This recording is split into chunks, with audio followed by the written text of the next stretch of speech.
Amin. Kita bernyanyi dari Kidung Jemaat nomor 3.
Baiklah, marilah kita buka epistel yang kita ambil dari Matius.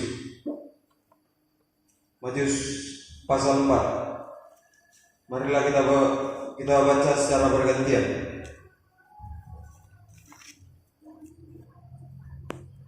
Pencobaan di padang gurun. Maka Yesus dibawa oleh Roh kepada padang gurun untuk dicobai iblis.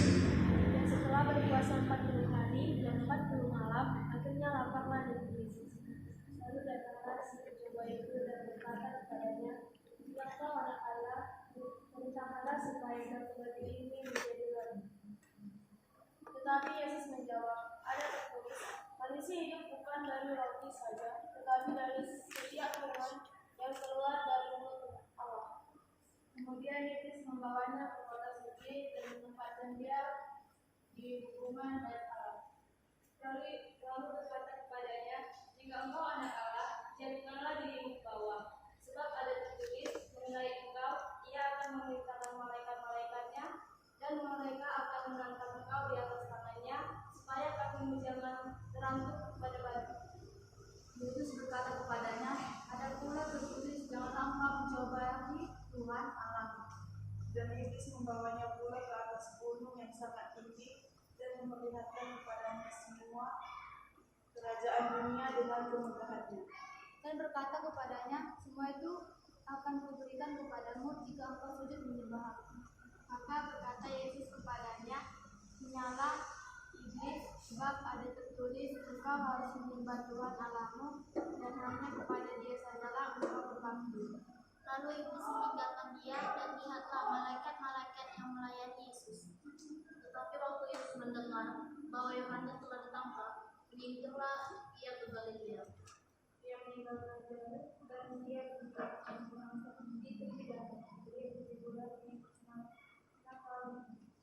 supaya genaplah firman yang disampaikan oleh Nabi Yesaya.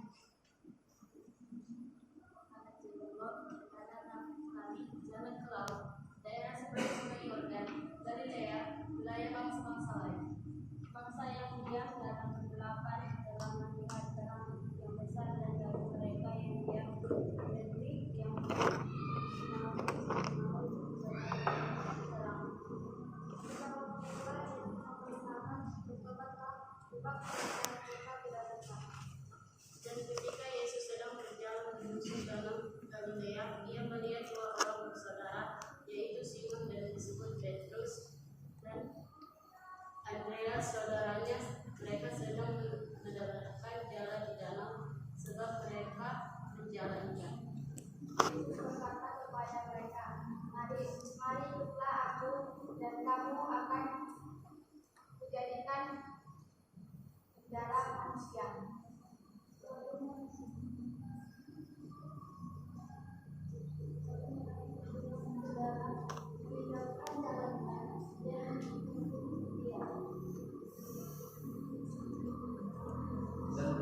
telah meninggalkan orang serta ayahnya lalu mengikuti dia. Yesus pun berkeliling di seluruh Galilea. Ia mengajar dalam rumah-rumah ibadat dan memberitakan Injil kerajaan Allah serta menyelamatkan segala penyakit dan kelemahan di antara bangsa itu. Maka tersiarlah berita tentang dia di seluruh Syria dan dibawalah kepadanya semua orang yang buruk keadaannya, yang menderita berbagai penyakit dan sengsara, dan kasurat, dan sakit ayam, dan yang lumpuh. Lalu Yesus menyembuhkan mereka. Maka orang banyak berbondong-bondong. Mereka datang dari Galilea dan dari Dekapolis, dari Yerusalem dan dari Yudea dan dari seberang Yordan. Berbahagialah orang yang mendengarkan firman Tuhan dan menyimpan di dalam hatinya. Amin. Kita bernyanyi dari Kidung Jemaat nomor 425.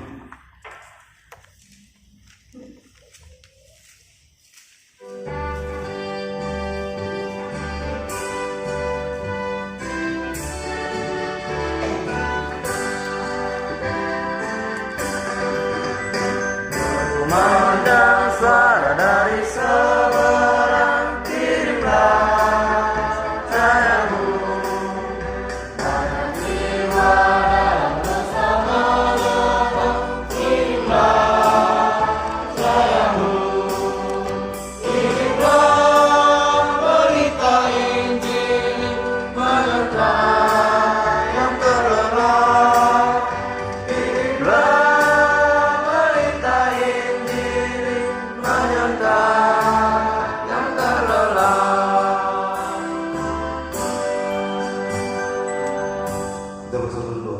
Terima kasih Tuhan, terima kasih Bapak, karena Engkau masih memberikan nafas kesegaran bagi kami. Tuhan, di mana pada malam hari ini kami sedang melakukan latihan perguruan kami Tuhan untuk melatih puji-pujian untuk esok hari Tuhan. Kiranya Engkaulah yang menyempurnakannya Tuhan. Tuhan, sebentar kami akan mendengarkan firman-Mu. Kiranya buatlah firman-Mu menjadi pelita dalam hati kami. Terima kasih Tuhan, terima kasih Bapak. Amin.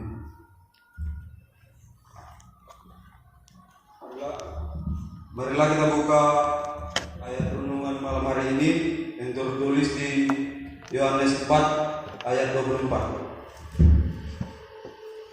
Allah itu roh, dan barang siapa menyembah Dia harus menyembahnya dalam roh dan kebenaran. Menyembah Allah dalam roh dan kebenaran. Sejak pandemi COVID-19 melanda dunia, khususnya negara kita Indonesia ini, pergerakan kita betul-betul terbatas. Berbagai aktivitas maupun kegiatan kita sehari-hari tidak boleh dilakukan guna mengantisipasi penyebaran virus tersebut, termasuk dalam hal beribadah. Kita betul-betul dibatasi dan bahkan tidak diizinkan beribadah di gereja sebagaimana biasanya sebelum virus ini melanda. Karenanya berbagai cara dan solusi dilakukan oleh berbagai gereja guna memfasilitasi ibadah kepada jemaat sekalipun secara online. Namun tidak sedikit yang bertanya, apakah ibadah online itu berkenan di hadapan Tuhan? Kitab Yohanes ini bercerita tentang kisah perempuan Samaria yang sebelum berjumpanya dengan Yesus merasakan kekosongan dalam hidupnya. Tetapi setelah ia berjumpa dengan Yesus, ia menerima air hidup dari Yesus sendiri. Hal ini kemudian mendorong perempuan itu untuk menyembah Allah, dan barang siapa menyembah Dia harus menyembahnya dalam roh dan kebenaran. Tetapi sebelum Yesus sudah lebih dahulu mengingatkan perempuan itu bahwa saatnya akan tiba. Menyembah Bapa bukan di gunung ini, dan bukan juga Yerusalem. Maka dari apa yang dilakukan oleh Yesus ini kita boleh simpulkan bahwa ibadah tidak dibatasi oleh waktu, ruang atau tempat. Ibadah itu boleh dilakukan kapan saja dan di mana saja, selama ibadah itu dilakukan dalam roh dan kebenaran. Itulah ibadah yang berkenan di hadapan Tuhan. Tetapi kita juga harus ingat, Paulus katakan bahwa lebih dari itu ada ibadah yang paling penting, yaitu supaya kamu mempersembahkan tubuh sebagai persembahan yang hidup, yang kudus, dan yang berkenan kepada Allah. Itu adalah ibadahmu yang sejati. Amin. Kita berdoa. Terima kasih Tuhan, terima kasih Bapak, karena Engkau masih memberikan atas kesegaran bagi kami. Tuhan, di mana pada malam hari ini kami sudah selesai mendengarkan sebagian dari isi firman-Mu. Kiranya firman-Mu lah yang membuat pelita di dalam hidup kami dan terang bagi jalan kami. Dan Tuhan, jangan biarkan kami sebagai pendengar saja Tuhan. Kiranya Engkau buatlah kami sebagai pelaku dalam firman-Mu. Amin. Kita bernyanyi dari Kidung Jemaat 370 ayat 1. Setelah bernyanyi doa syafaat yang dibawakan oleh Rahel Sultan.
Kami masih dapat berkumpul di rumah-Mu yang kudus ini Tuhan, untuk memuji dan memuliakan nama-Mu. Allah Bapa yang baik, kami telah mendengarkan sebagian dari isi firman-Mu. Kiranya firman-Mu yang kami dengar tadi Tuhan dapat menjadi pelita dalam kehidupan kami, dan kami dapat melakukannya di kehidupan kami sehari-hari. Kiranya Tuhan, puji-pujian dan persembahan kami yang akan kami berikan kepadamu dapat menyenangkan hati-Mu Tuhan, dan dapat menjadi berkat di tengah-tengah kerajaan-Mu. Allah Bapa yang baik, sebentar lagi kami juga akan melatih lagu puji-pujian kami Tuhan untuk besok Minggu Godam. Engkau yang memberkati kami Tuhan, memberkati pita suara kami agar kami dapat menyanyikan lagu puji-pujian untuk menyenangkan hati-Mu Tuhan dengan baik dan benar. Allah Bapa yang baik, masih banyak teman-teman kami yang belum dapat hadir pada malam hari ini. Apapun kendala yang mereka hadapi Tuhan, Engkau lah yang campur tangan. Apabila mereka keadaan sakit, Engkau yang menjamu obatnya Tuhan, agar mereka dapat beroleh kesembuhan daripada Engkau. Apabila mereka keadaan malas, Engkau yang mengutuk pintu hatinya Tuhan, mengajak dia untuk mengingat Tuhan, untuk tetap memuji dan memuliakan nama-Mu. Apabila mereka dalam perjalanan Tuhan, Engkau berkati mereka di perjalanannya, menyampaikan mereka ke rumah-Mu ini Tuhan dengan selamat, tidak kekurangan suatu apapun. Kami juga berdoa Tuhan buat kami yang ada di sini, Engkau yang memberkati kami Tuhan, kami yang bersekolah, kami juga yang bekerja, Engkau yang memberikan kami hikmat dan kebijaksanaan yang daripada-Mu. Kami serahkan segala kehidupan kami, masa depan dan cita-cita kami hanya di tangan pengasihan Tuhan. Allah Bapa yang baik, kami adalah manusia yang tidak luput dari kesalahan dan dosa. Ampunkan kami Tuhan dari kesalahan kami, agar kami semakin layak menerima berkat-Mu yang akan Kau berikan kepada kami. Terpuji nama Tuhan dari sekarang kita hingga selama-lamanya. Amin. Kita bernyanyi dari Kidung Jemaat nomor 363 sambil mengumpulkan persembahan.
Marilah kita sama-sama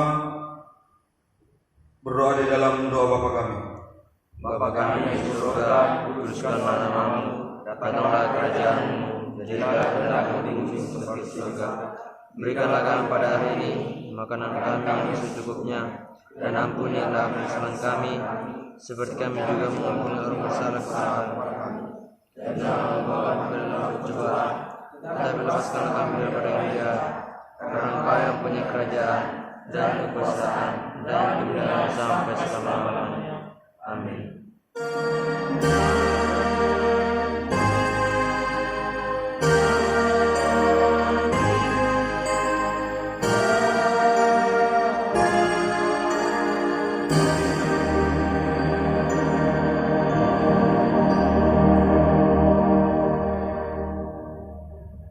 Shalom.